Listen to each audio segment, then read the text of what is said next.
How's it going, everyone? The Packers have added another player along the defensive line through a program I actually didn't know exists.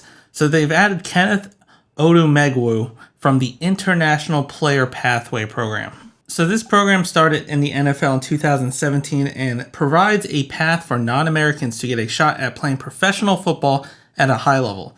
The program permits an expanded roster exemption, which allows teams to roster an international player without having to risk a summer roster spot. So typically during the summer, teams are allowed to have 90 players on their roster, but with a player coming from the International Pathway program, the Packers now can have 91 players since he does not count towards that 90 roster limit. Reading further into this, it looks like two divisions, one in the NFC and one in the AFC, are chosen each year, and each of those teams in those divisions apparently have to select a player because it looks like one player went to each team in the NFC North that was selected this year and the AFC West. So Kenneth Odumegwu is currently 22 years old. He's a previous basketball player, and so while being a basketball player, a fellow IPP participant in David Agua noticed his pretty much big frame. He's 6'5", 266 pounds, and he put him through some of the paces and believed he could actually become a decent football player and referred him to attend the NFL Africa camp.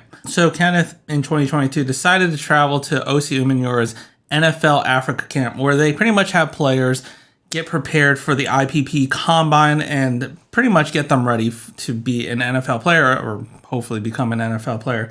And during this camp, he was awarded the defensive MVP, and he is pretty well regarded, especially due to his incredible physique.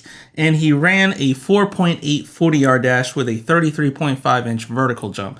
So he seemed very explosive, had decent speed, and he's a big dude. So with the Packers choosing Kenneth, he'll most likely be a 3-4 outside linebacker and not a defensive lineman like he was at the NFL Africa camp with Osi Umenyora. And this will actually help the Packers, especially with the injuries with Rashawn Gary. And he doesn't count towards the roster spot entirely. Now, if he doesn't make the 53-man roster, which is a long shot for him, if he gets released or cut, clears waivers, the Packers can then sign him to their practice squad.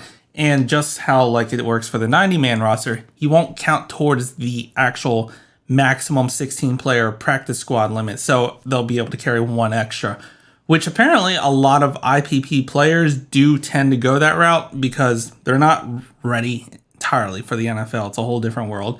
They get released, they clear waivers, and they sign to the practice squad of that team, and then maybe can eventually make a 53-man roster.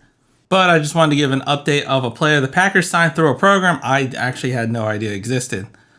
Let me know what you think down in the comments. If you liked the video, hit the like button, subscribe to the channel, and as always, go Pack Go.